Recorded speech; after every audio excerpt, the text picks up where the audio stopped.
Madhi turizmit në Shqipëri është i ri, nuk ka filluar dhe mund të fillohet duke patur parasysh eksperiencat më të mira. Rinia e turizmit. Rinia e turizmit tjetër është një vend i vogël që t'i ofron të gjitha llojet në një kohë të shkurtër dhe me një udhtim. Malor, fushor, detar, liçene. Zakonisht pak janë ato turistë që duan ndrojnë shumë. Shumica e turistëve zgjedhin një destinacion. Po jo, i ke në një vend të vogël, ke atë televizion. Larmia. Ardit. Klima. Cila? Mos vëmë nga një. Atëre, biodiversiteti që afron Shqipëria, që është një ndër kushtet kryesore, sepse rreth 30% e biodiversitetit të gjithë Europës e gjen në Shqipëri. Unë do të theksoja, përveç normal natyrës bukur, traditës... Më thuaj kryesoren. Tradita mikpritse që ka shqiptari. Mikpritje, do më thënë mikpritje.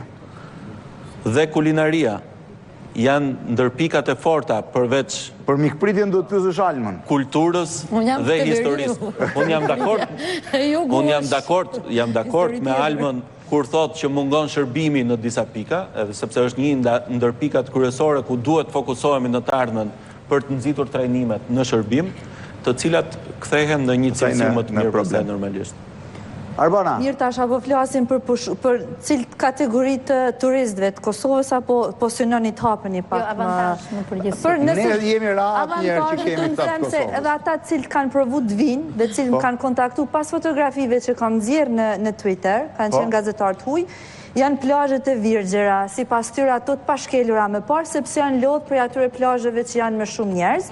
Dhe po ashtu janë edhe çmimet shumë të lira krahasu me vendet e tjera për turist huj, jo për neve Kosovës. Kështu që mendoj që këto janë dy avantazhe që keni. Plazhet e Virgjeve. Auron, kush është avantazhi? Mendoj diversiteti. Diversiteti. Po? Po, edhe... Që e futën të larmia, po? Diversiteti natyrës, e ndërthurur me trashëgimi dhe... Kjo do t'jetë avantazhi si thua në rajon, sepse mos harrojmë që kemi Greqinë, Turqinë, Italinë, Kroacinë, vende me një industri turizmi shumë të fortë. Industri dhe histori të fortë. Shumë të fortë. Turizm ka filluar vitet 20-30, kështu që e kemi të vështirë që të konkurrojmë me fqinjët. Ne vetëm po krijuam një me fqinjët, po të pak dhe me Maqedonësit një cop liqen kanë, gjusëm liqeni. Shiko, me ata konkurrojmë, nuk është problemi atë. Problemi është do të konkurrojmë me... është e vështirë të konkurrojmë me fqinjët. Me fqinjët nuk konkurrojmë. Është e vështirë, sepse kanë një eksperiencë shumë të madhe dhe kanë një traditë në turizëm. Ndërsa për diversitet, jemi shumë mirë, pra ato që nga ka dhënë Perëndia. Malin, aty ku s'kemi vendor vetë. Aty ku s'kemi vendor vetë. Problemi është aty ku vëmë në dorë, prishim punë. Ky është problemi. Kush është avantazhi? Unë do ta thoshja këtë diversitet, po, sepse unë do të thosha këtë eksperiencën time, isha 5 ditë në Kroaci këtë verë dhe pash që ishte një bregdet shumë të bukur, po shumë të gjatë, edhe shkëmbor, nuk ishin asnjë gjë tjetër ndryshe.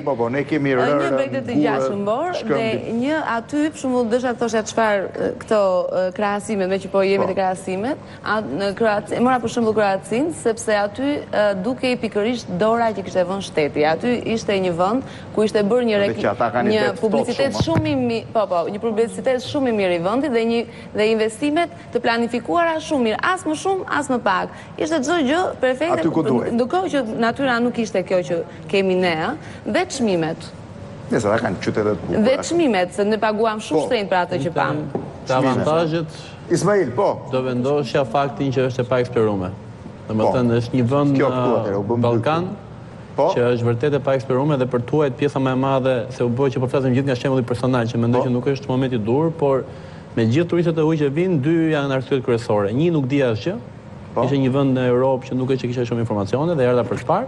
Dhe dyta është për faktin që edhe në Google po blerë Shqipëria ka më pak googlime nga vendet e tjera. Edhe për faktin që është një vend që duhet të kesh, domethënë kur ti vjen, nuk është që mund të vish vërtet, ajo është për të pranuar faktin që ti nuk mund të vish me pushime familjare, me fëmijë shumë të vegjël, sepse është vërtet e para të lodh rruga.